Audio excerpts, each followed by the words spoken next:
به نام خدا. دوستان عزیز، من حاجی زاده هستم. یه سوالی مطرح کرده بودم در رابطه با حد اکثر عمق مکش یک پمپ. 5 تا گزینه هم اینجا من عنوان کردم که تعداد زیادی از دوستان پاسخ داده بودن و پاسخ صحیحی داده بودن. گزینه 5 دوستان پاسخ صحیح هستش.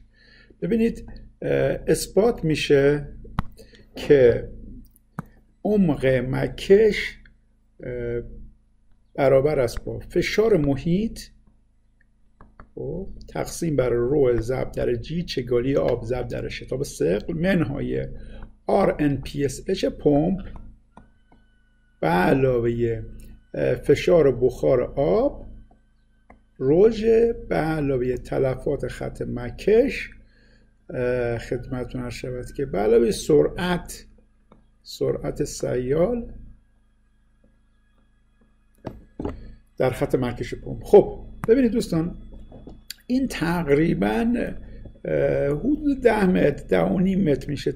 اگه ما اینو 10 بگیریم، RMPSH به در واقع نوع پمپ بستگی داره، میتونه از نیم متر باشه تا 4-5 متر.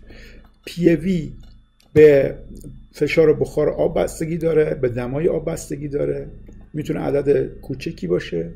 برای آب سرد تقریبا 0، برای آب جوش تقریبا 10. کل این ترم. HL به تلفات خط مکش پمپ بستگی داره، اینم به سرعت آب. دوستان اگر پمپ ما عالی باشه، یعنی RMPSH 0 باشه، دمای آب سرد باشه، 0 باشه، تلفات خط مکش 0 باشه، سرعت هم خیلی کم باشه، ببینید حد اکثر عمق مکش میشه 10 متر. ولی در عمل این RNPSH تقریبا 1.5 تا 4 هستش، یعنی 10 منهای مثلا ما 2.5 بگیریم، آبم سرد بگیریم، تلفات خط مکش هم ناچیزه، در حد 1 متر بگیریم، 1/10 بار بگیریم، سرعت هم ناچیز بگیریم، تقریبا میشه 7.4 متر.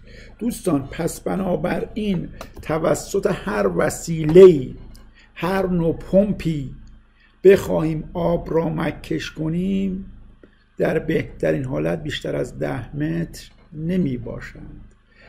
اون فضایی که داریم آب را مکش میکنیم فشارش فشار اتمسفریکه. اگه اون مخزن فشار داشته باشه، اون وقت این دیگه پی اتمسفر نیست، پی در واقع مخزن رو باید بذاریم، اون موقع متفاوت میشه.